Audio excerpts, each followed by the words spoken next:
What's up, everybody? It's Alex Leak and Friends NFL podcast back for another week. I'm your host, Alex Leak. We got Dustin back on the show as always. Good to have you, bro. Yeah, thanks for having me, man. Another great week of football. Thanksgiving week is one of my favorite weeks of football. I love the three games on Thanksgiving and eat a bunch of good food and watch some good football. Oh yeah, absolutely. And usually we get to watch a Lions massacre while we're enjoying our food. Not quite as much this year. A good game actually between the Lions and Bills. Yeah, it was a good game. I had picked the Lions to win just because I felt like they were hot. They were on a 3-game winning streak. I thought they were Yeah, going to make four. tell me if you saw this. You can tell Josh Allen is struggling a little bit with that elbow injury, right? Yeah, absolutely. You could tell very well. A little bit of accuracy issues at times, but when he needs to, he can reach back and make a throw like he did late in this game. Big game for both teams. The Bills can't afford any more losses, sitting at 7-3, with the Dolphins and Patriots and Jets all right on their ass. And then going into Detroit, where the Lions, are a 3-game winning streak, so they're coming in hot. Good news for the Bills, they get star corner Tre'Davious White back. That's a huge addition, right?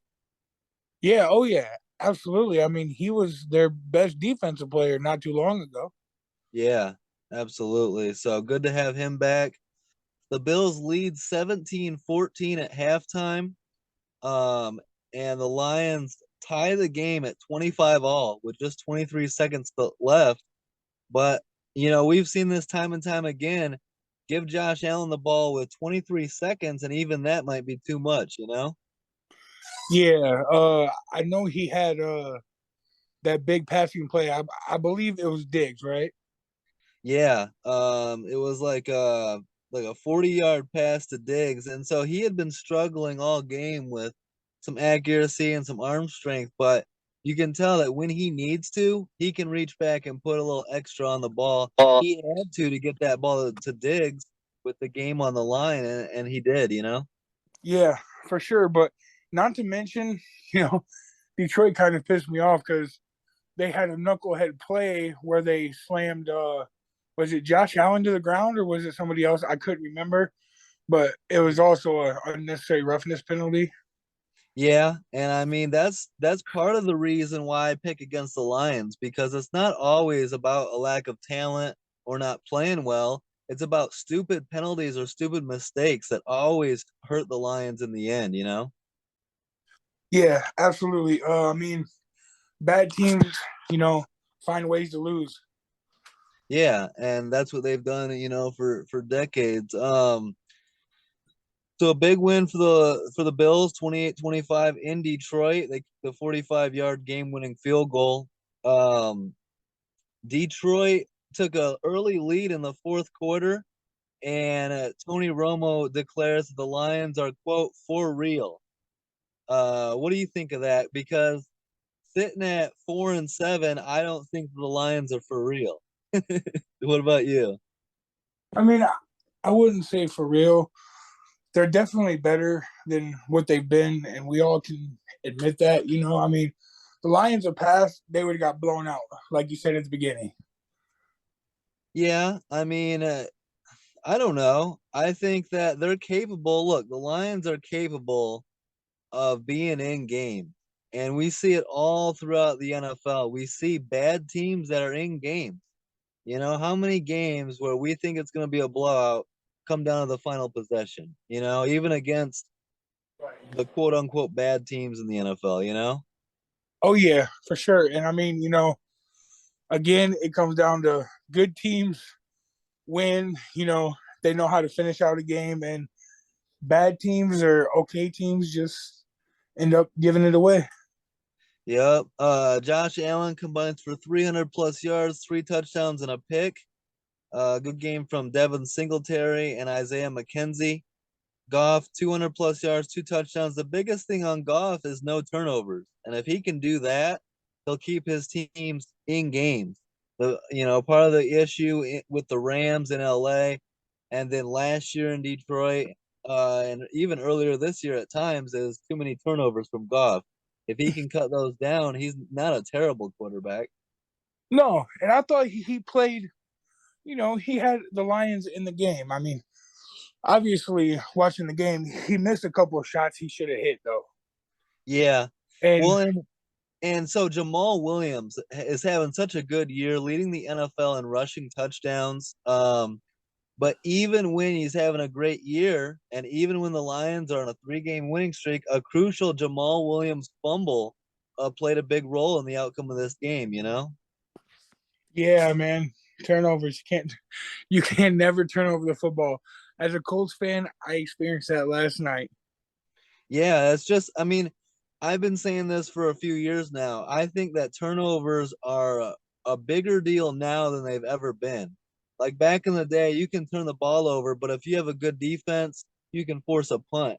Nowadays, possessions are more vital than ever. And if you're gifting the opponent multiple possessions, you're likely going to lose? Yeah, I mean, you know, what it does is like, let's say that an offense scored and your defense was just out there. Well, you turn the ball over and your defense has to come back out again. So it's putting wear and tear on your defense, who's also at the same time trying to keep you into the game. As well as if you turn the ball over in the red zone or you got a high powered offense, likely you're taking not only giving points to the defense, you're taking points off your own scoreboard, right? Yes, absolutely. And that's the issue. And big game from rookie linebacker James Houston with 2 sacks and a fumble recovery in his first career game. How about that debut on Thanksgiving? Yeah, I mean, what a way to come out. Yeah, he's a 6th round pick. So pretty good, pretty impressive performance. Bad news for the Bills. Von Miller leaves the game with a knee injury. Luckily, he did not tear his ACL, but maybe some other ligament damage, and he's still out indefinitely. Not good news for the Bills there. Yeah, he's we said it when they signed him in the free agency that he was a big pickup and was part of the Bills trying to win a championship on defense, and that's a big loss. Yeah, I mean, he was a played a big role in the Rams winning it last year. So it's big to have him out there, and that injury can play a big role. Hopefully, he can get back on the field in time for the playoffs because they're going to need him, especially if they have to go into Arrowhead or some of these matchups. Um, yeah. Also, to keep an eye on is Josh Allen's elbow going forward. How well he can play through it this season. Do you still think with that elbow injury that the Bills? I mean, right now, ask yourself this: with Josh Allen's elbow injury, with Von Miller being out indefinitely, are the Bills still your favorite to win the championship? I mean, yeah, they are, but let me tell you, there's a team right now that's the number one seed in the AFC, and nobody wants to go through that stadium to play, in the playoffs. Yeah, the Chiefs, and no one wants to go into Arrowhead. Patrick Mahomes is really hard to beat, and so I mean we're gonna have to keep an eye on that. But I think that's the worst case scenario for Buffalo is to have to go back into Arrowhead in the playoffs, and they can sit there and tell you that, oh well, we should have won last year. Josh Allen played his best football. We should have won that game. Absolutely, but Josh Allen might not be 100%. And you would much rather be playing at home, wouldn't you? Yeah, for sure.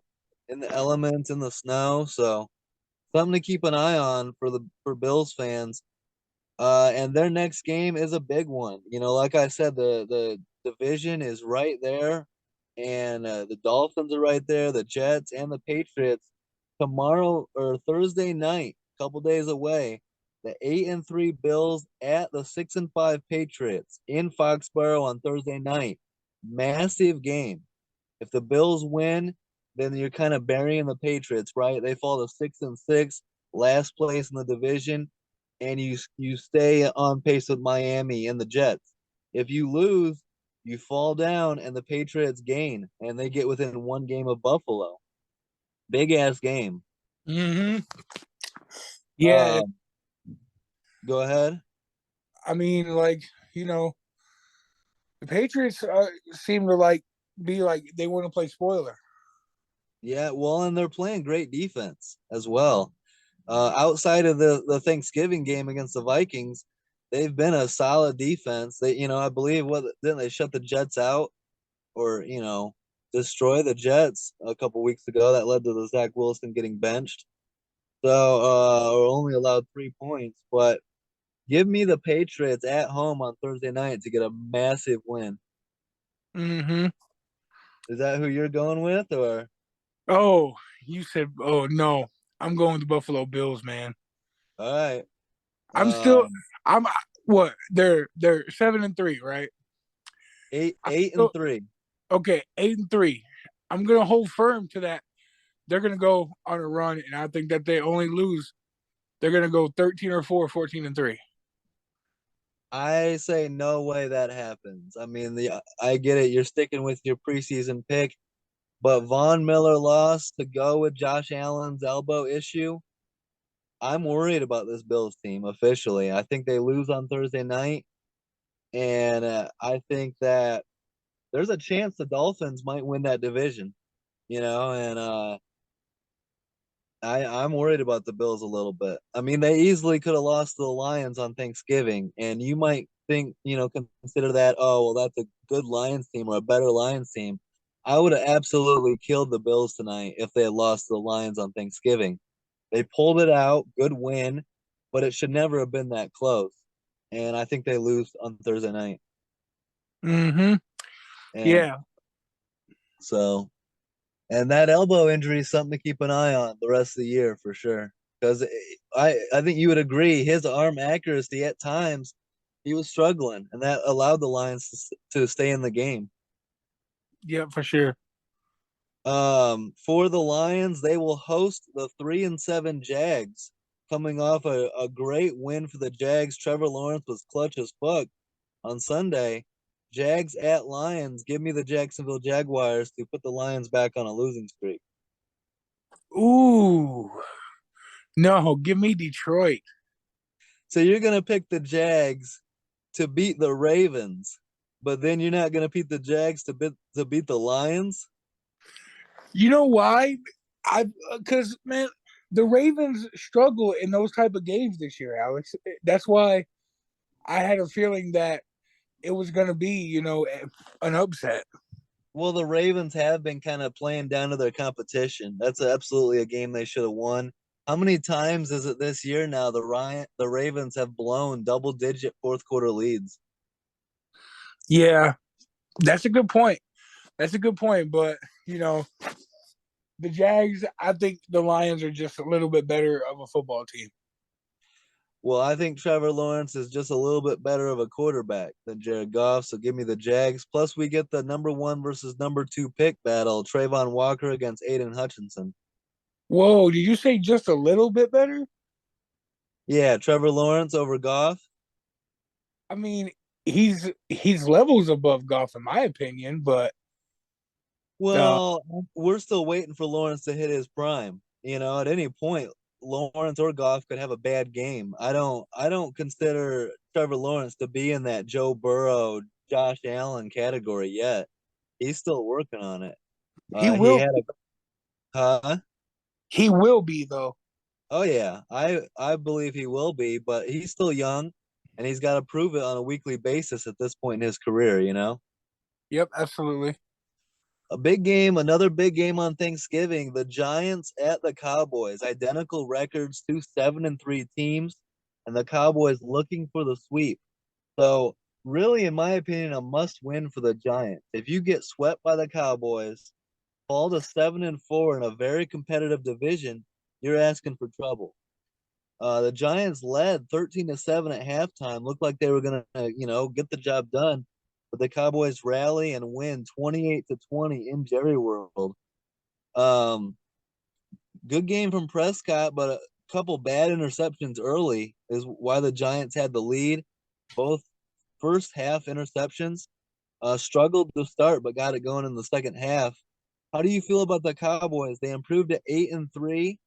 They're likely not going to win the division because Philly looks so dominant, but the Cowboys do look like they should be able to get into the playoffs as a wild card, right?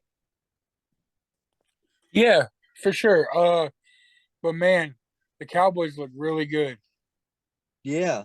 Um, their defense is doing work. Their running game, Zeke Elliott, Tony Pollard can both go off. CeeDee Lamb is a true number one in this league.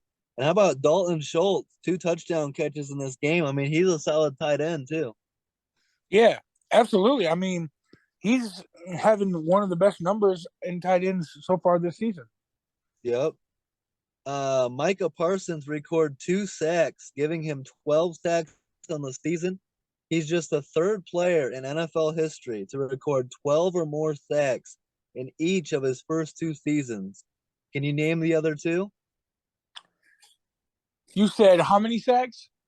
12 sacks in your first 2 seasons in the NFL. Can I name the other two? Um,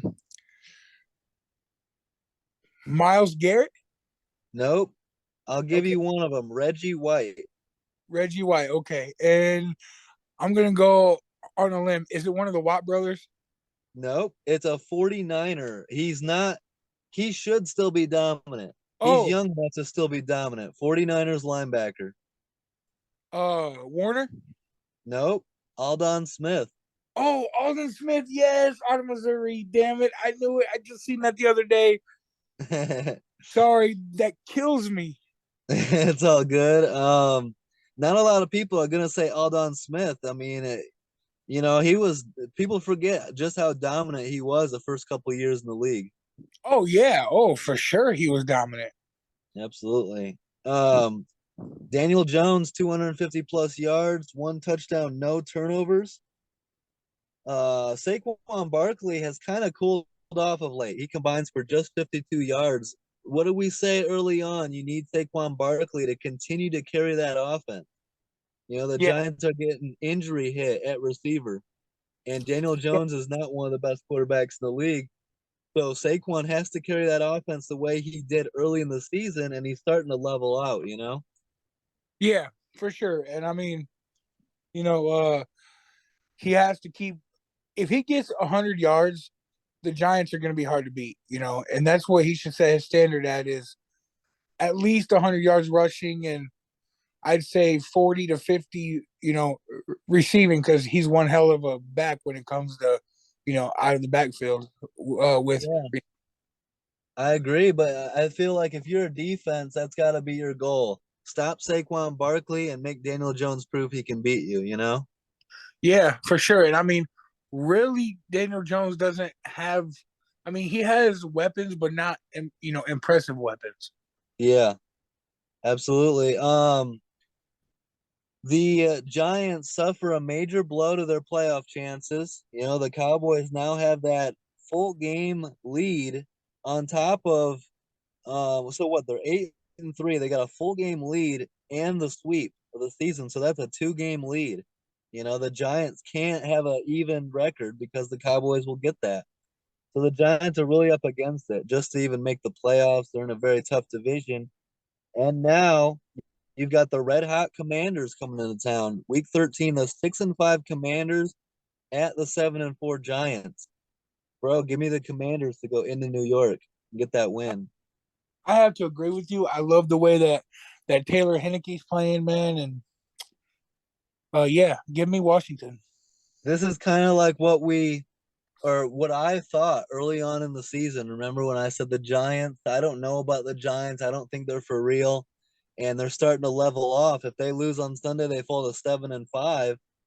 I think this is a 10-9 win team. Yeah, if you call that 2 years in a row, boy, oh boy, you should definitely be on the national TV then, there, buddy.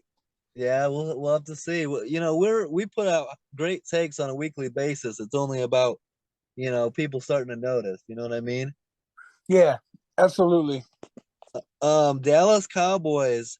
All the talk was about Cooper Rush and how good the Cowboys were looking just with a hurt Dak. But since Dak has come back, the Cowboys are 4-1, and they lead the NFL in points per game at 33.8. So that offense is humming, huh? Man, they're good right now. They Yep. are. And unfortunately for you, that means the 4-6-1 Colts go into Jerry World on Sunday Night Football in Week 13. Another very tough task. Yeah, we're getting beat up pretty bad. So Yeah, I mean, you needed that win over Pittsburgh last night. Without that, that puts you in a serious disadvantage. And if you can't beat a team like the Steelers with your backs against the wall, we might be starting to see like this might not be the year, right? yeah, after last night's game, man, the game management and the turnover right there at the 2 yard line, that Yeah. right proved to me like, man, if you can't score at the 2 yard line, you don't deserve to even win this game. Yeah, and we'll talk more about the Colts coming up. Let's go to Patriots Vikings on Thanksgiving night. The 6-4 Patriots at the 8-2 Vikings. I picked the Patriots to win. I felt like the Vikings were coming back down to earth. The game was tied 16 all at halftime, but the Vikings pull away late, winning 33-26. Um, what the Patriots couldn't do in this game is allow it to turn into a shootout. Their defense had to dominate and slow down this Vikings offense, and they didn't do it. To their credit, Mac Jones did a real good job of playing very well and keeping the team in it. But if you had told me the Vikings are going to score 33, I would have changed my pick right then and there because I don't think the Patriots offense is good enough to score 30 plus on a routine basis, you know? Yep, I agree. And so, big game from Kirk Cousins, 299 yards, 3 touchdowns. Justin Jefferson, 139 yards and a touchdown. And a great game. Patriots are up 23-16. Vikings running back Kene Nwangwu returns the kickoff, 97 yards for a touchdown. His third kick return touchdown of his career, and a huge one. The Patriots had all the momentum. They had just taken a 7-point lead. You get a kick return for a touchdown like that, that's a huge momentum shift. Oh yeah, a special teams play can always be a game changer. Yeah. And Bill Belichick's one of those guys that prides himself on special teams. He always wants his team. You look back in history, how many games have been won by the Patriots on great special teams play? Well, we just seen one 2 weeks ago, right? Yeah. And so I was saying it then. I was tweeting it at the time. I'm like, Bill Belichick's going to lose his mind. He's going to rip this special teams unit a new one. Uh, in practice and in the locker room later. Yeah. Oh, Billy. How about Kene and Wangwu? I mean, I don't really know much about this guy. I'm sure you probably don't either, but he was the only player in the NFL last year to return 2 kicks for touchdown. And he has another one here, his third of his career already. Dude's looking like a little bit of a threat in special teams. Yeah. I mean, to have three already in your short career is pretty impressive. Most guys Yeah. barely even get one in 5 years. Yeah, and it's so much harder in today's NFL to return kicks and punts these days. Mac Jones, a big day, 350 plus yards, 2 touchdowns, no turnovers. Ramondre Stevenson combines for 112 yards. Devontae Parker leads the team in receiving. Big penalty running into the kicker by Patriots running back Pierre Strong Jr. extends the Vikings drive. There again, you allow a kick return touchdown and then you run into the punter. Stupid shit that you can't do if you're going to win football games. Yep. And those, as a head coach, those are the most annoying ones, too. Absolutely. What did you think of Patriots tight end Hunter Henry? Should have had his second touchdown of the game, but the NFL overturned it on replay. Didn't you think that was a touchdown and a catch? Yeah, for sure. I don't know why. Why do you think the NFL overturned that? It looked like his hand was underneath the ball, like the ball never even touched the ground. Well, why does the NFL overturn other great catches? You know, Well, it, you should remember this play. Remember Chiefs Colts. You guys got the win, but remember that Travis Kelsey touchdown that clearly hit the ground. yeah, yup, on that 2 point conversion. Yeah, But to me, and after that's a catch, but this one isn't. Henry was made more way more sense because he had control of the ball and was over the line. So Yeah, I don't understand it. I didn't get it live. I was like, what are we talking about here? it's So they just make stupid calls yeah, all the. it went to replay, so you like to see him get it right, but even on replay, they didn't get it right. Um, and in a 7 point game, that 7 points right there could have been pretty big, huh? Yeah, most definitely. Bills Patriots, like we said, massive game on Thursday night. I can't wait. Not always do you get great games on Thursday night. This one coming up this week is gonna be a fucking great game, huh? Yeah, for sure, man. I can't wait. I'm excited. With me not having much college football to watch, my main 100% focus now is going to be on the NFL going forward. Yeah. How about 6-4 Jets at the 9-2 Patriots? Give me or 9-2 Vikings. Give me the Vikings over the Jets at home. Yeah, for the simple fact that Mike White is probably more than likely going to start again. So give me the Vikings. Who do you think is the better quarterback, Mike White or Zach Wilson? Zach Wilson. Zach I'm glad to Wilson. hear you say that. You got some That common sense going on. you have to do what gives you the best chance to win, and at this point, Zach Wilson gives you the best chance to win. Well, Jets fans are going to say, look, Mike White played great on Sunday against the Bears, and we're going to talk more about that coming up. But my thing is this look at the Bears defense. No Khalil Mack, no Akeem Hicks, no Robert Quinn, no Roquan Smith, and no Jaquan Brisker and no Kyler Gordon. I Yeah, mean, I could carve up that Bears defense. yeah, and Zach Wilson's thing was more of a panic mode.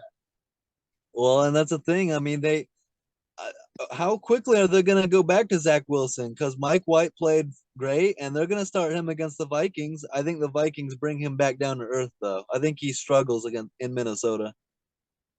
Yeah, I agree. And I mean, I would give it a half. And if he struggles, you definitely have to bring in Zach Wilson back in because it's getting close in that division with how close it is. Yeah, I think honestly, bro, with that move, benching Zach Wilson, I think the Jets are saying it's more important to make sure we develop Zach Wilson right and manage his ego and manage his preparation and all that. I think they're saying, I think they've already made it clear it's more important to manage the Zach Wilson situation than to make the playoffs this year. That's what Yep. I honestly, huh? I said, yep, I agree. Yeah. So I think the Jets are fine if they miss the playoffs. They just want to make sure they know they got a franchise quarterback. So that'll be something to keep an eye on. Let's go to Sunday. The 3-7 Broncos at the 3-8 Panthers. Sam Darnold getting the start for Carolina. The Broncos. It was a must win against the Raiders last week, and it was like if you can't win this game, then you suck. And they found a way to blow that game. Another example here against a reeling Panthers team who can't figure out who the quarterback is. They go PJ Walker, Baker Mayfield, now Sam Darnold. This is a game you absolutely have to win if you're the Broncos, right? Yeah, I mean, if you want any chance at all, Yeah, even being relevant. And they lose 23-10 in Carolina. Um, I mean, and they struggle. You see that little back and forth between Mike Purcell and Russell Wilson. They say it was just, let's fucking go, trying to fire each other up. That's fine if they're on the same page there. But the Broncos just don't have it this year. And Russell Wilson might very well be a big part of the problem, but he's the star quarterback. He's had the more recent success. Nathaniel Hackett has got to be the fall guy. and I would have fired him 2 weeks ago, 3 weeks ago. I don't know why Nathaniel Hackett still has a job. These last two losses have been absolutely unacceptable. And it's embarrassing right now if you're a Broncos fan to even have Nathaniel Hackett still being the head coach, don't you think? I agree 100%. And I've been reading on Twitter and stuff that it's just going to be a matter of time before that they fire him. Yeah, but I mean, my question is, what are we waiting for? He's proven very, very clearly that he doesn't know what he's doing, that he sucks. They're not going to beat the Ravens on Sunday. I know the Ravens played down to competition. Ravens are going to win that, and the Broncos are going to be 3-9 with Russell Wilson, Cortland Sutton, Jerry Judy, all these weapons, and they're going to be 3-9. Yeah, and since we're on the subject, hear me out, right? So you know how like a lot of people, disrespected Russell Wilson in a way by saying that a lot of the defenses and stuff carried him, and that's why he didn't win the MVPs and all that. To Yeah. me, the way he's performing in Denver doesn't help that cause, right? I mean, No, but I'm gonna hold off on my criticism of Russell Wilson until I see him with a better fit as head coach and a better fit calling plays. I am willing to give Russell Wilson the benefit of the doubt, considering what we've seen in Seattle. I thought Russell Wilson was one of the best quarterbacks in the game when he was on the Seahawks in his prime. yeah, And there. And so I'm going to give him the benefit of the doubt. To me, Nathaniel Hackett absolutely has to be the fall guy. You fire him, and then be smart, Broncos. Go hire the right head coach. Consult Russell Wilson. Get the guy he wants, and make sure you've got chemistry at the head coach, quarterback positions. That's got to be your number one goal. Yep, I agree, and there's no doubt that Hackett would make a good offensive coordinator. He's already proven that. But Well, has he, or is Aaron Rodgers just fucking great? I don't know. I feel like a large majority of offensive coordinators would be successful with Aaron Rodgers and Devontae Adams and Aaron Jones. I mean, yeah, but you schematically come up with the plays to put them in a position to be successful. Yeah, but I mean, it's a chicken or egg, but I'm much more likely to say Aaron Rodgers is the result of that. Aaron Rodgers has been good year in and year out, regardless of who the offensive coordinator is. So Brian Burns, Panthers defensive end, records 2 sacks and a forced fumble, 10 sacks on the season, which is a career high. The Panthers might not be that good, but Brian Burns is getting it done. Yeah, he's been getting it done all season long though. Yeah, yep, on a bad team. So that's great to see. I already mentioned it. 3-8 Broncos at the 7-4 Ravens. You're not going to pick against the Ravens this time, are you? No, I think the Ravens bounce back. Yeah, I do too. There's pressure on them since he's now tied with them for the division, so they better start turning it up. I got the Ravens getting 8-4, beating the Broncos. 4-8 Panthers head to their bye. Who cares about the Panthers? It's a rebuild. It's a tank, and we'll see what the Panthers do going forward if they can figure out the quarterback position. Yeah, I think that's gonna come in the draft though. Yeah, yeah, we'll see who it is. Maybe it'll be Levis or something like that. Hey, how about my favorite quarterback coming out of the draft, Mr. CJ Stroud? Yeah, but I feel like the Panthers aren't going to get the number one seat, number one pick. So if they're going to get someone like C.J. Stroud or Bryce Young, they're going to have to trade up, right? Yeah, but if you're serious about winning, that's who you go get though. Yeah. I mean, if the Panthers were serious about winning, I would have drafted Justin Fields a couple years ago. Yeah, that's facts right there. Let's go to the 5-5 Bucks in Cleveland to take on the 3-7 Browns. The Bucks lead 17-10 in the fourth quarter, but the Browns convert a 4th and 10 on the Tampa Bay 12 for a touchdown pass to David Njoku with 32 seconds left to send the game to overtime and win 23-17 in OT on a Nick Chubb game-winning touchdown run. Bad loss for the Bucks, in Cleveland, but one of those games you could almost see coming. It's like if you don't take the Browns seriously, they got a good enough team to sneak up on you and beat you. And Nick Chubb's one of those guys that if you're not ready to go, he's gonna wear you out and keep running on you, you know? Man, he is special, dude, and he's so underrated. Yeah. And the Browns are 4-7, but I'm excited to see Deshaun Watson with this team with Nick Chubb and David Njoku and Amari Cooper and these guys. Yeah, for sure. And he's coming back next week.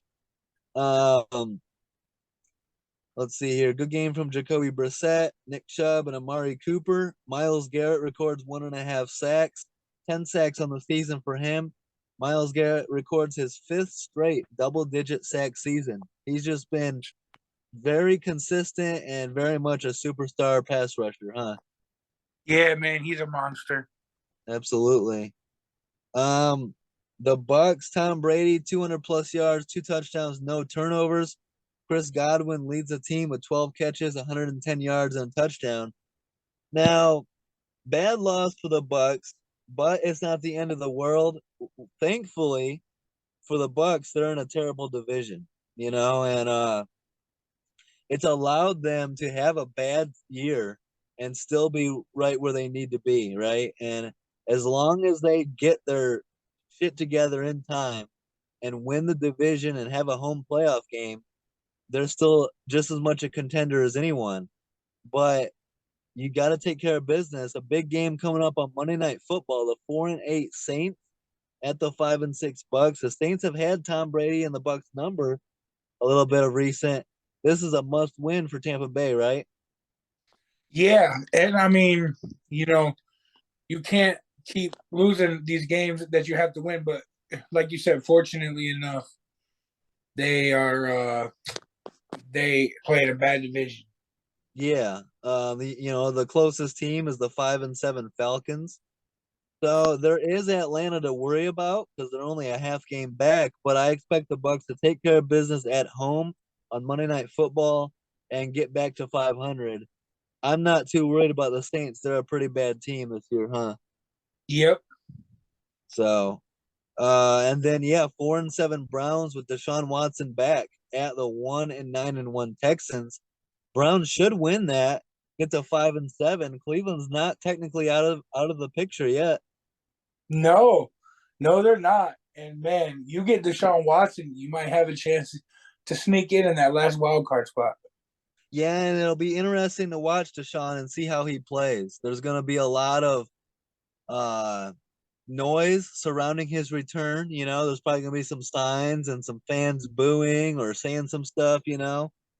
But if he's got his head together and he's focused on winning, and he might be rusty, he hasn't played in damn near 2 seasons, 2 full seasons. So I want to see how he looks. If he can go out there and at least get a win against a bad Texans team, um, they'll still be alive, and he's got a lot of weapons around him. So Cleveland not out of the running yet. I'm looking forward to seeing how they finish the season. Yeah, absolutely. I agree.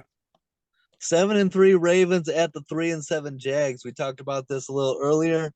The Ravens led 19-10 early fourth quarter, and 27-20 with 2 minutes left in the game. But a clutch Trevor Lawrence touchdown drive in the final seconds. The Jags score with just 14 seconds left in the game. And then head coach Doug Peterson with a ballsy decision to go for two instead of the tie. And they get it, and they win the game 28-27. How about that decision by Doug Peterson to go for two? Did you like it? I mean, it makes sense because, what do the Jags have to lose? Exactly. It's much easier to make a decision like that when you're 3-7. You're kind of playing with house money. Everyone expects you to lose. Like, fuck it, what do we have to lose, right? Mm-hmm. I would have kicked it and sent the game to overtime, and just played it out. I'm not one of those. I don't want to put the entire outcome of the game on one play. But if you're gonna do it, you better convert. And credit to the Jags, they converted, right? Yeah, and I'm doing it, bro, because there is no way that I'm letting Lamar get the football again. Yeah, but if me and you are playing Madden and you go for two in the win, I'm excited. I say do it every time. You know, I'll take my chances. Well, you have a Madden cheat code, so How about this though? I mean, despite all that, just 14 seconds left, and the Jags are up. The Ravens still almost win the game. They get in position for Justin Tucker to try a 67-yard field goal. I mean, we all remember the 66-yard game winner he hit to beat the Lions last year. I think all of us expected him to make the kick, right? Did you? I thought it was a 69-yard field goal. No, it was a 67. Okay. 1 yard Yeah, longer. It would have been a career long. yeah. I mean, one more yard, but I just don't think that he put enough into it. No, he was like 2 yards short, I feel like. But I mean, that's credit to Justin Tucker that we sit back and think he's gonna make a 67-yarder. I mean, I remember being young, a lot younger, thinking that Jason Elam's 63-yarder would never be topped, you know? Yeah, and I mean, in my lifetime, Justin Tucker has the biggest leg I've ever seen. Yeah, I mean, you gotta have accuracy to go with that strong leg too, and he's got it. So he Mm. might be the best kicker we've ever seen. Adam Vinatieri made the most clutch kicks we've ever seen. I like Robbie Gold up there as far as clutch kicks, but Justin Tucker probably has the strongest leg we've ever seen. Absolutely, and we can't have any Justin Tucker, uh, criticism on this show. Otherwise, Amanda will hunt us down and kill us. Oh boy, I do not want nothing to do with that. Let's see. I mean, how about Trevor Lawrence, bro? Clutch as fuck, huh? You like that game-winning touchdown drive? Yeah, and not only did I like it, but I'm happy for him. Yeah. Like, Yep. there's not us, not everybody, but there's several people out there who believe that he is a bust. Yeah, I don't understand those people at all. I don't see how you sit there and watch Trevor Lawrence play the quarterback position and think that he's a bust. Like Like, he's on a bad team. He's gonna have his growing pains adjusting to the NFL game, but by no means is Trevor Lawrence a bust. yeah, yeah, that's true. So, fumbles cost the Ravens. A fumble lost by both Lamar Jackson and Gus Edwards really played a role in this loss. Got it. Yeah, and, can I throw some stats out there real quick? Yeah. So in the fourth quarter this season, where they gave up the lead, they've allowed a total of 60 points in those games in the fourth quarter, and over 500 yards. That's not Yeah. good. No, you can't have that. And we've been on this show praising the Ravens defense. You can't allow that. You can't allow games to get away from you. Part of the reason though is that Gus Edwards fumbled the ball and set the Jags up with great field position, just when they needed it. Yeah, So turnovers play a major role, and even the best defenses struggle when you turn the ball over and give the team such great. I mean, imagine running out there, taking over on defense, and you're at the your own 20-yard line. yeah, for sure. And but how about a good play? Edwards is running, and you come from behind and you smack the ball right out of his arms. Yeah, absolutely. Ravens and Bengals are now tied for the AFC North division lead. Um, both sitting at 7-4. Didn't you pick the Bengals to win, and I picked the Ravens, right? Yes. So it's You coming mean down to the Titans? wire, huh? You mean the Titans? No, Bengals and Ravens Oh, okay. Yeah. Yep. in the AFC North. So it's coming down to the wire, and the Ravens won the first meeting, so that plays a big role. And it's going to come down to Week 18 in Cincinnati. Bengals at Ravens, Week 18. That might decide who wins the division. Yeah, man, that's gonna be good. And the Bengals are playing some damn good football. Yeah, they are. and we're going to talk a little bit more about them coming up. I've got the Bengals taking an L coming up this next week, so we'll talk about that. Ooh. Um, the Texans at the Dolphins. The Texans. So, what did you think of the Texans' decision to bench Davis Mills and start backup Kyle Allen? I didn't like it because to me, man, Davis Mills has talent, and I'm actually usually a pretty good quarterback, talent scout, Yeah. and I like uh I like Davis Mills. I just don't think that he's on the right team. He's the type of So, guy where you have to have dudes and a team ready to win. yeah, he's like a game manager, and he needs to be surrounded with talent, and they don't have any talent in Houston. So, it's a bad combination. But on top of it, we like to label Davis Mills a game manager, but he kind of turns the ball over a little bit too much. He had 16 touchdowns and 10 interceptions last year, and he's got 11 touchdowns and 11 interceptions this year. So the turnovers, I think, are probably playing a major role in the decision. But it's not like Kyle Allen did much better.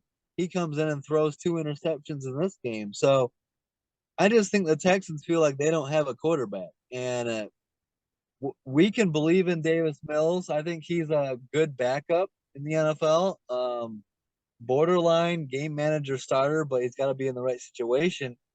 But Texans have their eyes on like Bryce Young or C.J. Stroud at this point, right? Yeah, as they should. Yeah. So you're always looking to get better, and that adding a quarterback like that would absolutely do it. The Dolphins led 30-0 in this game at halftime, win 30-15 in the second half, kind of, pulled their starters and started playing some young cats, allowed the Texans to get back into it, but Dolphins get the win. Um, Tua throws for 299, a touchdown, no turnovers. Tua's done a great job since the concussion of really protecting the football this year. And that's huge for this Dolphins team. If you can throw the ball like they do and put up the kind of stats and points that they do, and also not turn the ball over. Yeah, Kyle Allen. I mean, Kyle Allen sucks. He's definitely a backup, if not a third stringer. So he's not going to provide much. Texans, it's looking like a lost season. Houston's just their number one goal is to get the number one pick. Unfortunately for Lovey Smith, I think it might be 1 year and out. Maybe 2 years. We'll see. Yeah, I mean, Lovey, it's not kind of fair. No, He I mean took it's a over a bad. bad team. Yeah. Um. Here's a big game. 8-3 Dolphins at the 7-4 49ers next week.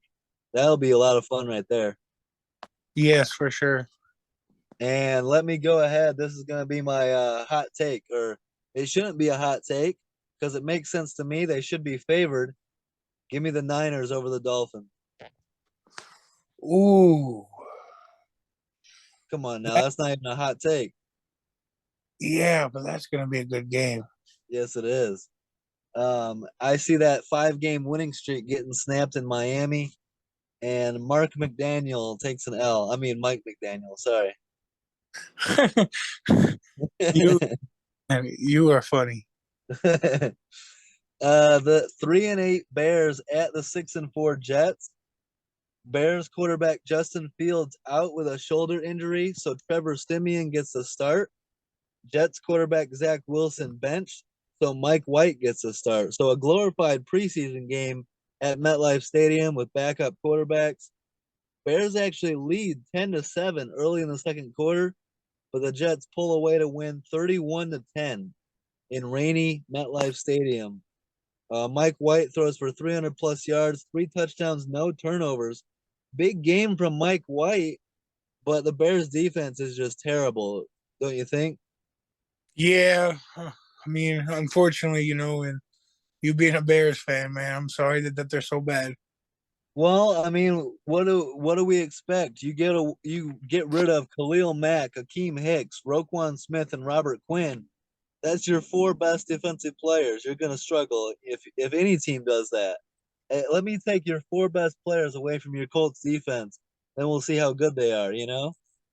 Yeah, I mean, we're good, but we've struggled without our best guy. So Yeah. I mean, some Bears fans are acting like Jack Sanborn.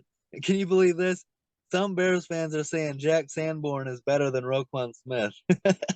wow, how many Like, games? it doesn't get more homer than that. Yeah, but how many games have they watched? They've watched them all. That just shows a lack of talent, understanding talent. Yeah, They just want to be right. They're bitter that Roquan wanted a trade.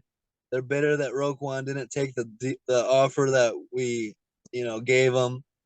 And so now they're just gonna hate on Roquan. But anybody that says Jack Sanborn is better than Roquan Smith, it should go ahead and hang up the scouting dream. You're not a talent scout. yeah. And I like Jack Sanborn, but come on now. Big game from Garrett Wilson, the rookie Jets wide receiver, 5 catches for 95 yards and 2 touchdowns. David Montgomery combines for 113, but the bad news for the Bears, uh, Justin Fields already hurt. Darnell Mooney, the Bears' #1 wide receiver, suffers an ankle injury, out for the season. Wow, yeah, that's So might as well huh? just sit Fields, bro. Yeah, Bears are 3-9. They're talent free on offense for the most part. I mean, you could say David Montgomery, Cole Kmet, and Darnell Mooney. Well, now Mooney's out for the season. On top of that, safety Eddie Jackson suffers a non contact foot injury. Sounds like Liz Frank, and he's out indefinitely. Oh yeah, those Liz Franks are. He's probably going to be gone the rest of the season. Yeah. And you're 3-9. No reason for him to play at all, right? Yep. So look, Bears fans, I've been debating back and forth with Bears fans who are saying if your quarterback's healthy, you play him. You don't sit people for no reason. I'm like, yes, you do. When you're rebuilding and you're 3-9, you shut everything down, especially when injuries are piling up. Fields is nursing a shoulder. Eddie Jackson's hurt. Darnell Mooney's hurt. The list goes on and on. You shut it down. You shut down all your starters if you have to, and you try to go 3-14. You try to go at least 4-13 and get the highest pick possible. Don't you agree? Yeah, absolutely. And that could very well possibly be a good pick. Will Anderson Jr. out of Alabama, another defensive star guy. Yeah, or that Carter from Georgia, right? Yes. Yeah. Either one of those I'd be happy with. And that I think if you go 3-14, 4-13, that's a top three, at least top five pick. Yep. So I'm all for it. Shut it down. Let's focus on next season, Bears fans. And I hate to toot my own horn, but I did say 6 wins was their ceiling, and that's looking pretty accurate right about now. But I was told that I was a negative fake Bears fan the entire offseason. Are So they going to win another game with Trevor Simeon? no, not with Trevor Simeon. Maybe if they play another tanking team that, if we play the Texans, which I believe we already have. If we play the Texans, we might uh win that. If we play a really bad team that's also tanking, but we're not beating anybody that's playing for anything. Yep. Sounds like Aaron Rodgers is gonna try to go next week. So the 4-8 Packers at the 3-9 Bears. Honestly, whether Aaron Rodgers starts or Jordan Love starts, give me the Packers to win in Chicago. Yeah, and I mean, it's going to be huge for the Packers. The Packers are living on the edge right now. Yeah, I mean, they need a win, but that season's damn near almost over in Green Bay. 8 losses is, you got to win out to just go 9-8. I don't think that's likely. Yeah. So tough year in Green Bay as well. So tell me if you agree. Mike White has a great game, but by no means does that mean the quarterback situation is solved in New York. I've seen a lot of Jets fans taking victory laps over Mike White, acting like now we got our guy. Like, what the hell are you talking about? Don't base it on a game against the Bears. Let's see how you do at the Vikings in a real game on Sunday. Um, in my opinion, Zach Wilson is much more likely a franchise quarterback than Mike White. I believe Mike White is a backup quarterback in this league, and maybe it's the idea that the Jets don't have a franchise quarterback on the roster. The hope is Zach Wilson. We don't know yet, you know. Zach Wilson is just taking a little bit of time to a little bit longer to develop. And I mean, he's not horrible. He had him at a 6-4 record. You tell me when the last time the Jets midseason were 6-4. Yeah, exactly. And was Zach Wilson? Did he struggle? Absolutely. Did he handle it post game poorly? Absolutely. But did he handle the benching well? Yes, he did. He handled the benching like a pro, and I expect to see Zach Wilson back soon. If I were the Jets, I would start Zach Wilson against the Vikings. I don't think Mike White gives you a very good chance of winning that, and I got the Vikings winning that game against the Jets. Do you? Yeah. And do you think maybe Zach Wilson lost a lot of respect from his teammates for not, accepting responsibility for his play? So it drew criticism from teammates, but Robert Saleh says he doesn't believe he lost the locker room. He believes that if Zach Wilson comes back with a better attitude, takes ownership for his struggles, and plays better, the teammates will rally around him. And I think I agree with that. Do you? Yeah, for sure. And they should. Yeah. Because I mean, let's be realistic. The Jets playoffs are still in play, you know? Yep. And when's the last time the Jets have made the playoffs? So Yeah, I think it was back when Mark Sanchez was a quarterback when they went to back AFC titles. yeah, absolutely. Um, let's go Bengals at Titans. The 6-4 Bengals at the 7-3 Titans. Running back Joe Mixon out with a concussion. So Samaje Perine gonna get most of the targets for Cincy. The Bengals win a tight back and forth game, 20-16 in Nashville. Um, the Bengals seem to just have the Titans number. If you remember, going back to the playoffs last year, the Bengals went into Tennessee and took down the number one seed Titans. Remember? Yep. So I think the Bengals just kind of.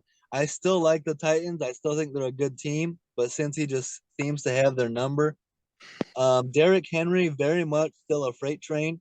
You see him break off that 69-yard catch and run touchdown. He actually fumbled at the one, but good play by the rookie Traylon Burks to recover the fumble for a touchdown. Yeah, I mean, Derrick Henry, bro. And Yeah, unless he's officially out of a game, that man's dangerous. absolutely.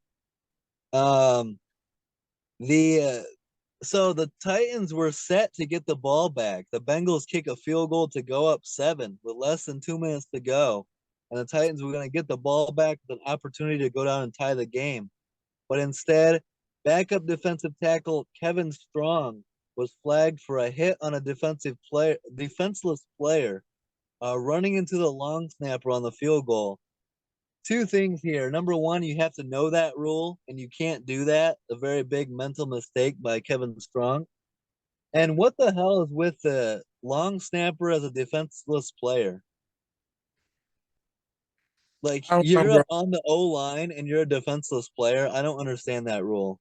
Yeah, and I mean, you're just supposed to stand there. I mean, your job is to rush the ball when they go to kick it. Yeah, they're saying that you can rush the ball, but you can't uh, touch the center. And the NFL is losing me with all these defenseless players. At what point are we going to start calling every player that's on the field defenseless? Do you know what I mean? Yeah, and I mean that's why I said it. Yesterday watching Pickett run around is when they start to scramble, you damn near can't hit them. Yeah, I mean the NFL needs to look at these rules, and I think they need to make less players defenseless because at this point they're really watering down the game, and it's a contact sport. It always has been. It's a contact sport at its core. You can't outlaw contact in a contact sport, you know? Yep. So, but it's a rule. The Titans know the rule, so it's a bonehead play by Kevin Strong. Cost the Titans an opportunity at tying the game. The Bengals get a big win. Um, Joe Burrow continues to do his thing, 300 plus yards, a touchdown, no turnovers. Samaje Perine has a good game, and T. Higgins has a big game. And the Bengals are expecting to get Jamar Chase back for a huge game next week. The 9-2 Chiefs at the 7-4 Bengals in an AFC Championship game rematch. Yeah. Give me the Cincinnati Bengals. It's gonna be fun, bro. Do you agree with my pick? Cincinnati? Yes. Where's it at again? In Cincy. Oh yeah. Yep. Give me the Bengals. Okay. Uh, Titans tough loss. They go to Philly to take on the 10-1 Eagles. Give me the Tennessee Titans to go into Philly and get a big road win. Yeah, for sure. You agree, you don't agree with that? Oh wait, the Titans to go into Philly? Yes. No. Give me the No. Titans to go into Philly, get a big road win. I need the Titans to lose as much as possible. Five I mean, and six Falcons at the 6-5 Commanders. Both teams fighting for their playoff lives. Commanders defeat the Falcons 19-13 in Washington D.C. Atlanta drove down to the Washington 2-yard line, trying to take the lead late, but a Marcus Mariota pass was tipped and intercepted in the end zone by corner Kendall Fuller. Kendall Fuller with his second straight game with an interception. How about the Commanders' defense stepping up to win the game? yeah, impressive. And Yeah, they showed up when it mattered, and man, but the Falcons are right there. Like again, they play better than what we thought going in. yeah. I mean, 5-7. A lot of people are gonna be like, "That's not that good," but that's a lot better. I mean, I had them going like 3-14. Yep. Um, the Falcons forced a fourth down with 44 seconds left into the game, but linebacker Ogundeji runs into the punter, giving the Commanders an automatic first down that ends the game. Yeah, that's you can't do that, man. No, mental mistakes. You, These we say it all the time how tough it is to win in the NFL, and you got an opportunity for a big road win. Mental mistakes like that are unacceptable. Yeah, man. Knucklehead plays just really can burn you. And so this is my take on the analytics crew who say to go for it on fourth down and to go for two and go for the win, right? Yep. This quote right here, more games are lost than are won, right? Yep. So in my opinion, play the waiting game. In my opinion, extend the game as long as possible because your opponent is likely to make a mistake that allows you back into the game. That's my take. Yep, for sure. Big game. Tyler Henneke continues to keep winning. He throws for less than 150 yards, but two touchdowns and a pick. Brian Robinson Jr., the rookie running back, is coming on strong. Goes for 125 yards and a touchdown. How about Taylor Henneke? The Commanders were 2-4 under Carson Wentz and are 5-1 since Taylor Henneke has took over. Yep. I said it before. You let Henneke take the steering wheel and they might be able to do something. 7-5 Commanders at the 7-4 Giants in Week 13. Give me the Commanders to go into New York and get a big road win. Do you agree? Yeah. So, real quick, I know you like Taylor Henneke and these Commanders. They're 7-5. They're trying to sneak into the playoffs. What's this team stealing, in your opinion? Oh man. Playoffs and then out. Can they So steal a playoff game? Or they're likely going to be on the road. Can they steal a road playoff game against the right team? man, that's questionable. Because here's my take. I think if we've got let's say, I mean, they're likely a 7 seed, right? So let's Yeah. say it's Washington Commanders at the Dallas Cowboys in the playoffs. Who are you taking to win that game? Uh, It's a man. tough one, isn't it? Yeah. Or let's say Commanders at uh I mean, let's say for example, Commanders at Bucks. I know that's unlikely, but if it was Commanders Bucks, I get the feeling you would take the Commanders. Yep. Now, so they're capable of getting a road playoff win. I don't see more than one. And I think the Commanders, if they sneak into the playoffs, are a dangerous wild card team, but they're not capable of going to the NFC Championship game, in my opinion. But Yeah. who would have Um, thought, you know? yeah. Um, I don't know. I think they're good, but not that good. Yeah. And then 4-7 Steelers at the 5-7 Falcons. Advantage Atlanta, right? Yeah. They should be able to get that win, stay in competition for the division, and hope the Bucks lose. Let's go the 5-5 Chargers at the 4-7 Cardinals. The Chargers trailing by 7 with 18 seconds left. Justin Herbert throws a touchdown to running back Austin Eckler. Head coach Brandon Staley being aggressive goes for two, and Herbert finds tight end Gerald Everett for an easy 2-point conversion for the win, giving the Chargers a 25-24 win over the Cardinals. Bro, this is a game the Cardinals should have won, but couldn't get it done. In my opinion, this is the straw that broke Cliff Kingsbury's back as the Cardinals fall to 4-8. A home win, a home game they should have won, right? Yeah. Yep.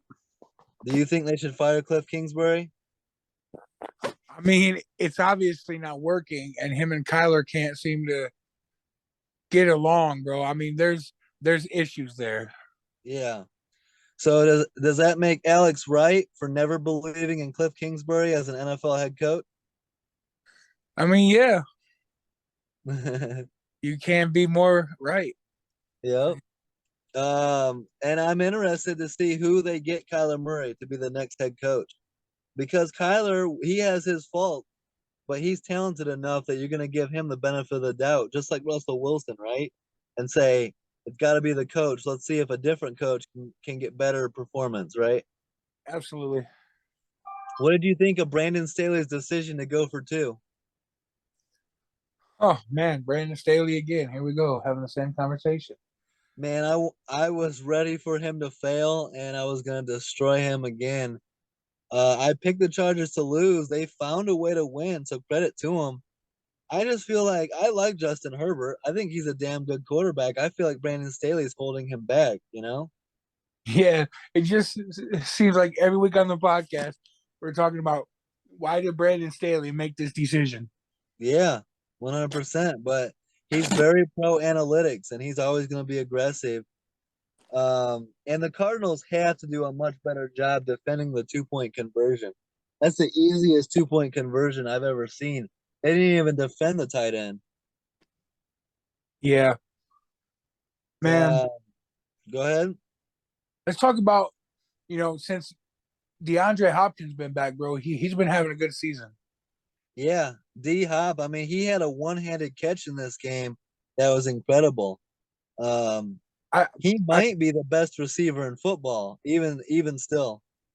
ooh In my that's, opinion, I think he's right there with any of them. yeah, yep, he's there, but there's a guy over in Minnesota who is looking like the next Randy Moss, in my opinion.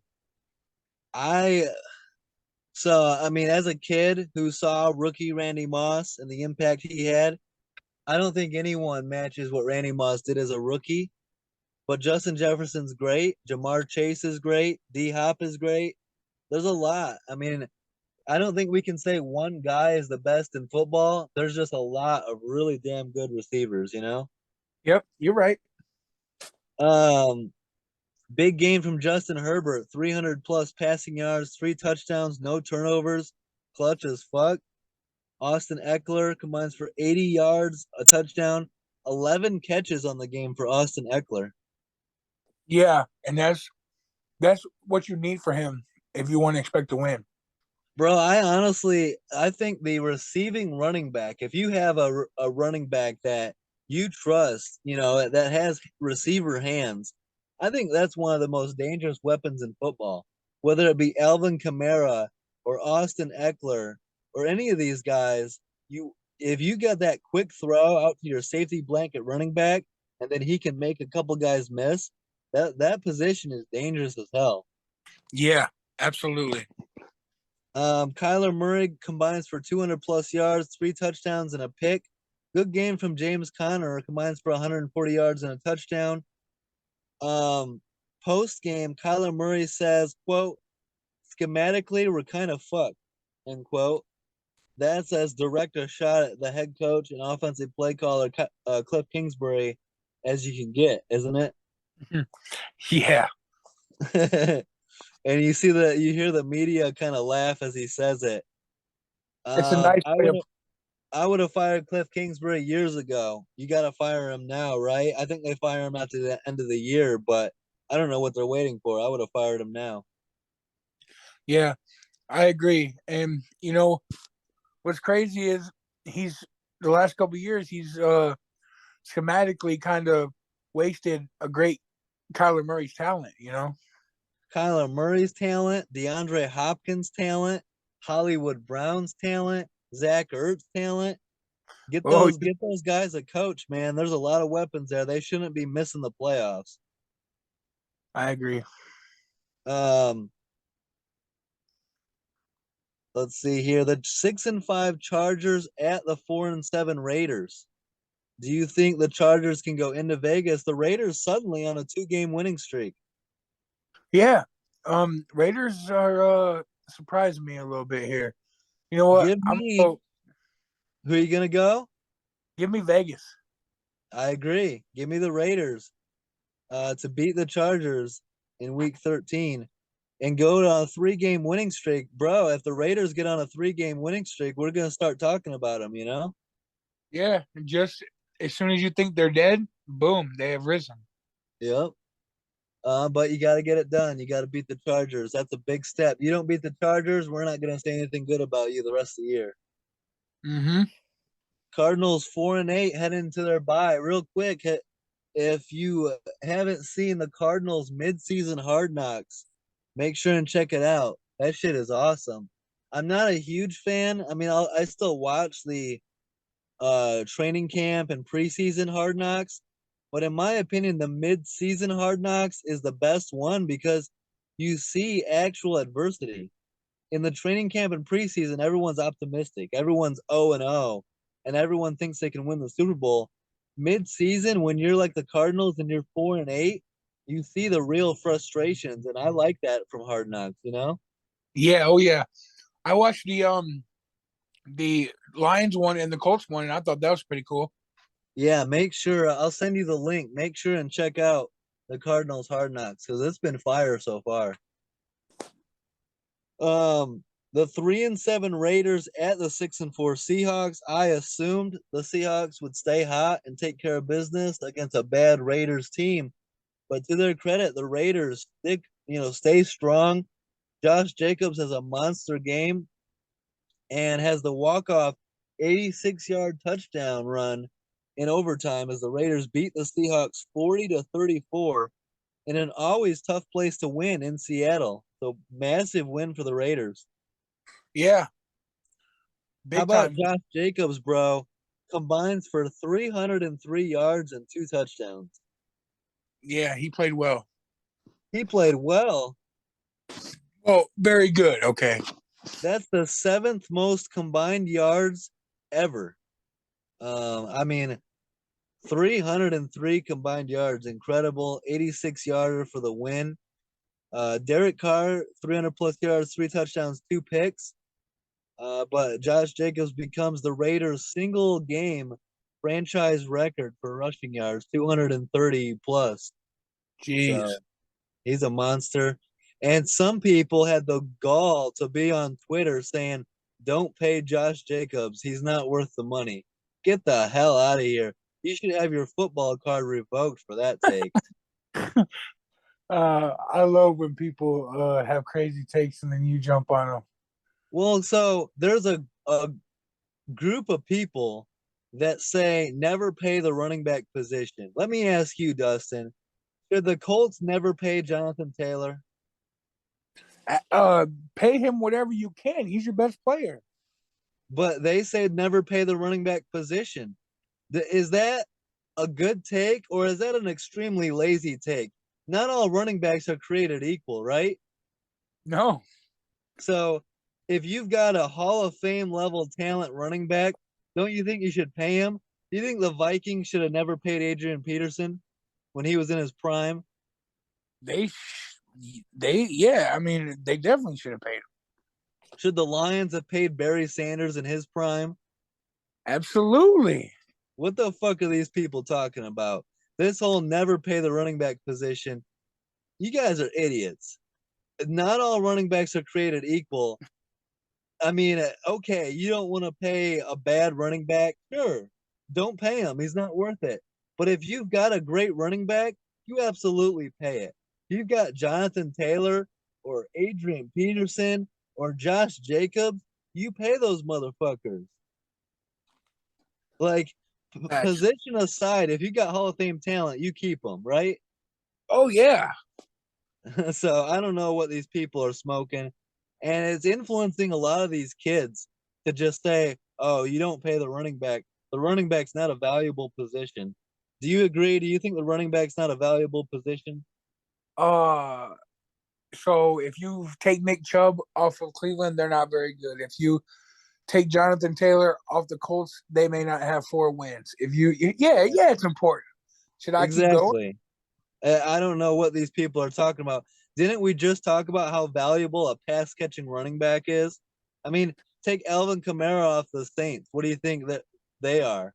You know? Oh, they're gonna struggle. Take Aaron Jones off the Packers. Shit. I don't even think he's that good. Take Jamal Williams off the Lions. What do you think they're doing?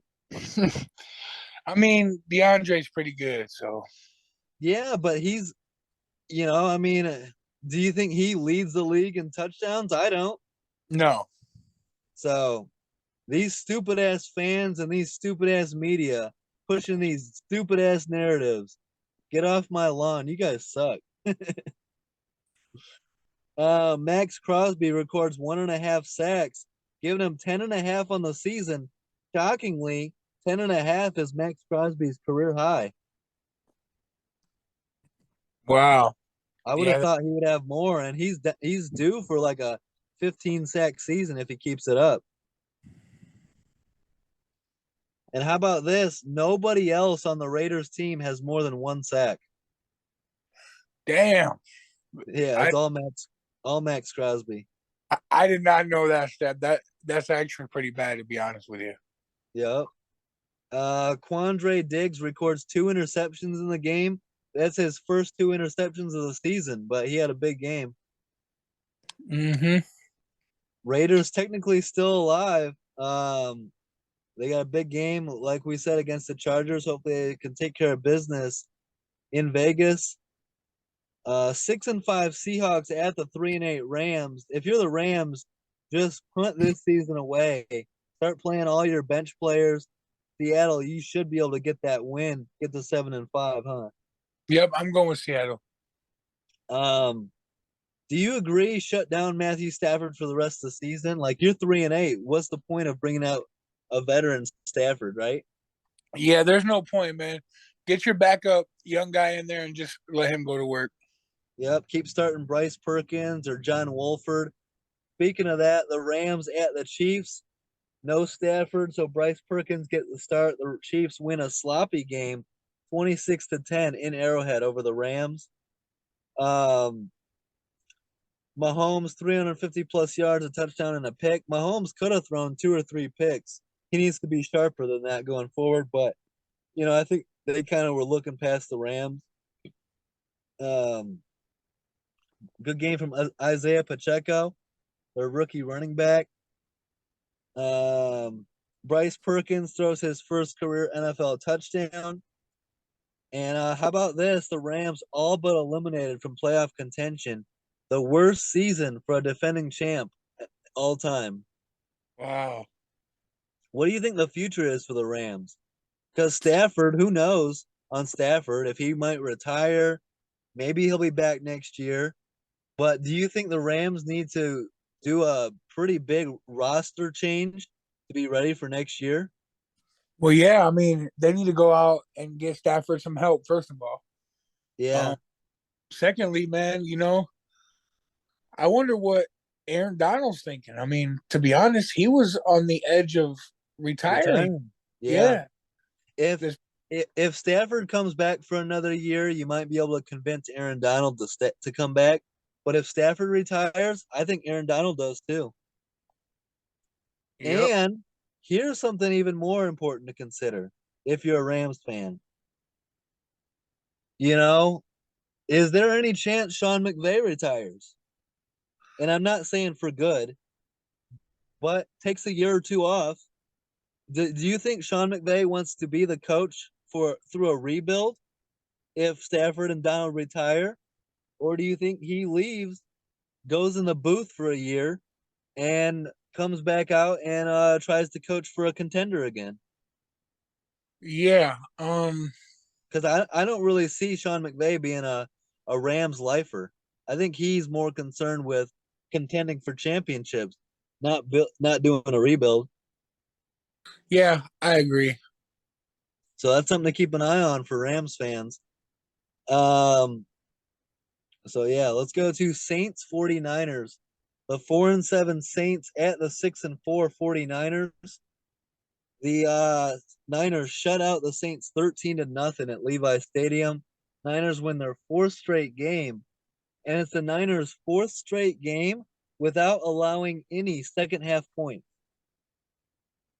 Wow. How about that? That Niners defense is hitting on all cylinders. They improved to 7-4. I'm telling you what, bro.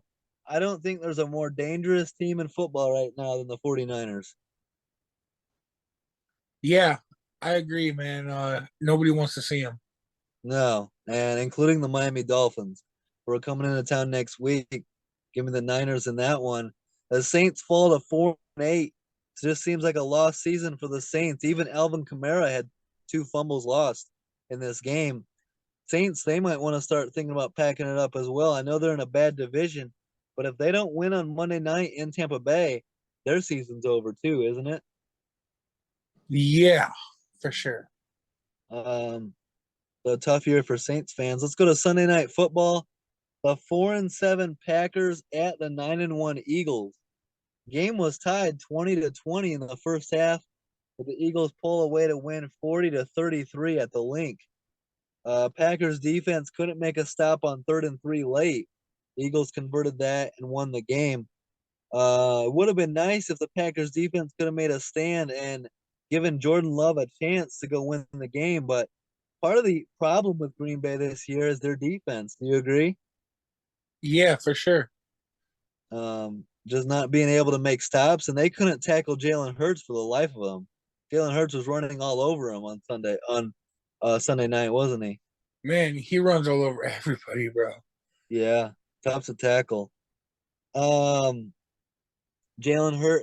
So the big news in this game, Aaron Rodgers already playing through a broken thumb, suffers a rib injury and leaves the game.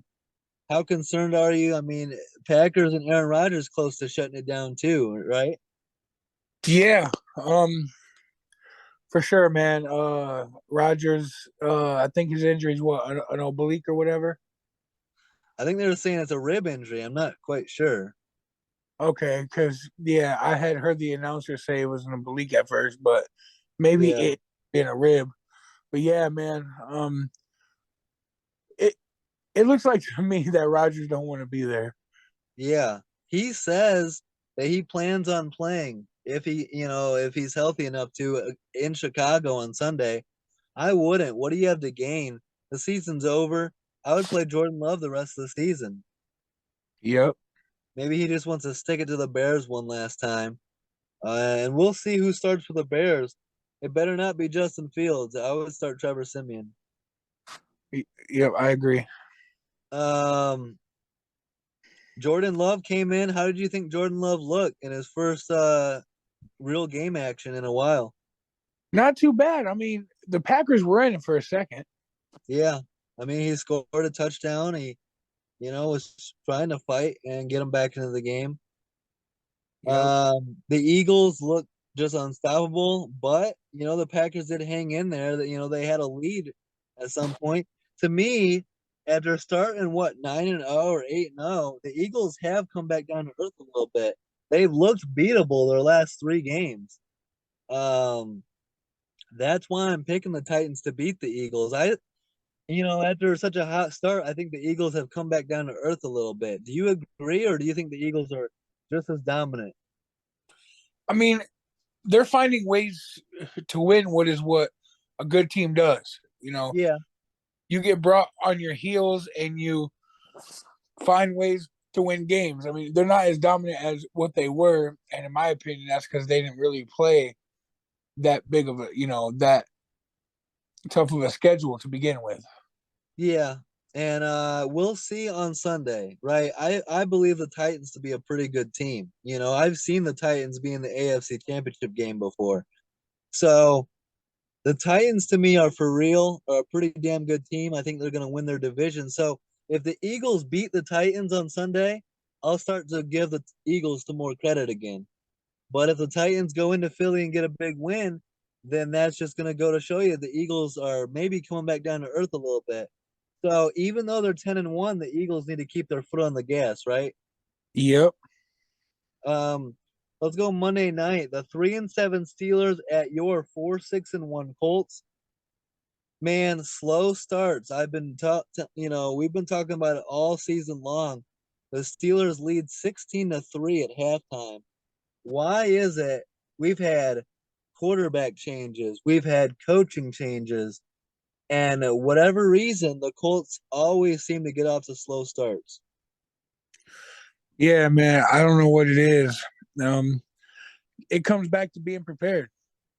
Yeah, being ready to go, and it's a bad Steelers team. You don't expect to be down 16-3 at halftime, right? Yep. And that's No, part of why the Colts are losing some of these games that they shouldn't be.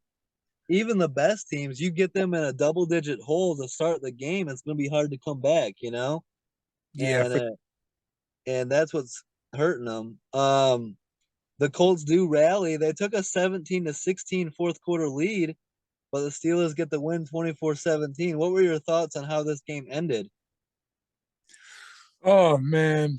Uh, first of all, you got to call a timeout, regroup yourself. Don't go straight up to the line and run the ball because that's what Pittsburgh was expecting. Yeah, Jeff Saturday was some poor clock management late, right? He had three timeouts. Why wasn't he using them? Yeah. I don't know. I couldn't tell you that, but let me tell you this. That definitely, in my opinion, should have been a pass interference at the end right there on Paris Campbell. Yeah, I agree actually with that one.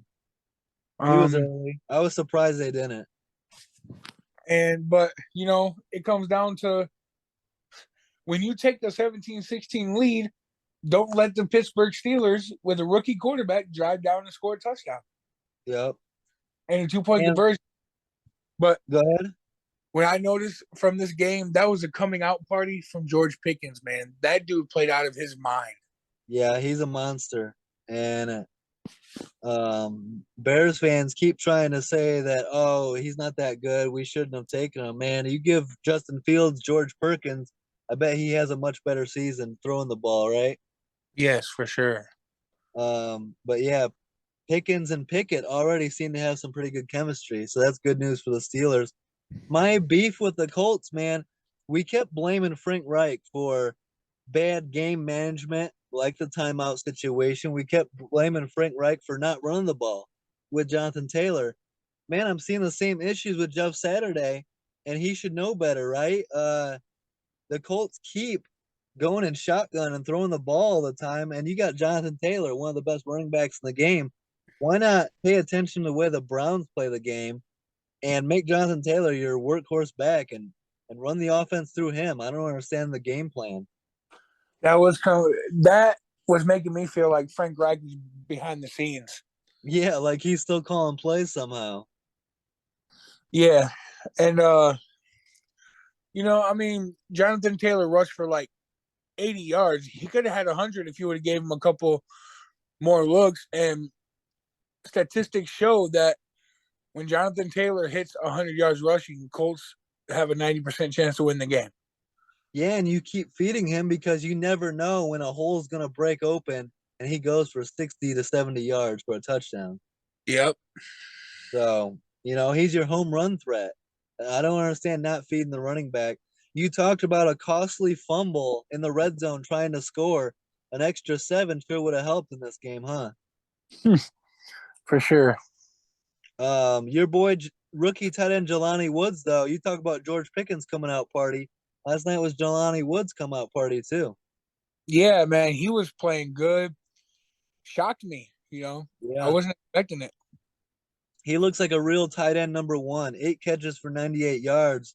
Big body receiver. Give him some more throws, some more targets going forward.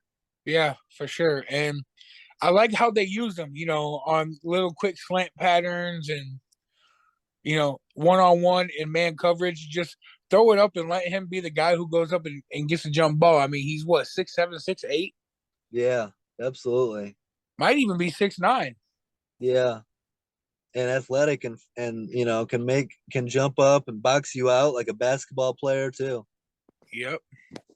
Colts defensive end Yannick Ngakoue records 2 sacks, 8.5 on the season, on pace for a career high if he keeps it up. Yeah. Yannick is playing for pretty I mean, the whole defense is playing pretty well. It's just the offense is so bad that eventually the defense gets worn out. And that's the issue, man. There's too much talent on that offense to be as bad as they are, right? Absolutely. And can somebody please tell me why our guy who's supposed to be our number one guy at receiver, Michael Pittman Jr., I mean, he has flashes of greatness and then he just drops easy ass passes. Yeah, yeah. Those are mental mistakes, and yeah, you can't have that. Too many drops around the league right now. Yeah. How are you feeling? 4-7-1 Colts. Your backs are really up against it. You're going to Jerry World to take on the Cowboys. Any chance you can steal a win? No. About time to pack up the season. Our team, my team is gonna pack it up. Your team is gonna pack it up. Josh and Amanda's team is gonna pack it up. Not a good year for our teams, huh? Even Charlie dealing with his Lions over there struggling too, huh? Yeah, man. Our group of friends have just had a bad year. Oh well, better we'll get them next year. But For sure. good shit as always, man. It was a fun episode. I can't wait for week 13. Can you? Oh no, man. Man, we're getting down to the nitty gritty where everything's starting to count. Every game is important now. Oh yeah, you wanna go 4-0 in the month of December, and Thursday is December 1st, so it's ready to go. It's go time, Oh and I yeah, can go ahead. I want to say something that is very incredible to me, bro. Patrick Mahomes is undefeated in November and December at 25-0. Yeah, I mean that's incredible, and that's awesome. As much as November and December are important, and I agree, I preach that all the time. January is most important, and you got to win those. And Mahomes has one championship. I think most of his fans expected him to have more than one at this point. So we'll see if he can deliver the goods this year and get championship number two. I don't think it's going to happen, but they're a red hot team right now, right? Oh, they're smoking hot. I think my bold predictions are the Bills take a loss on Thursday, the Dolphins take a loss on Sunday, and the Chiefs take a loss on Sunday. The red hot teams come back down to earth. That's what this week is. Mm-hmm. So we'll see. Appreciate good shit as always, Dustin. Appreciate the support. Don't forget to like, subscribe, leave a comment. Thank you to all of our fans, and stay tuned. Peace out.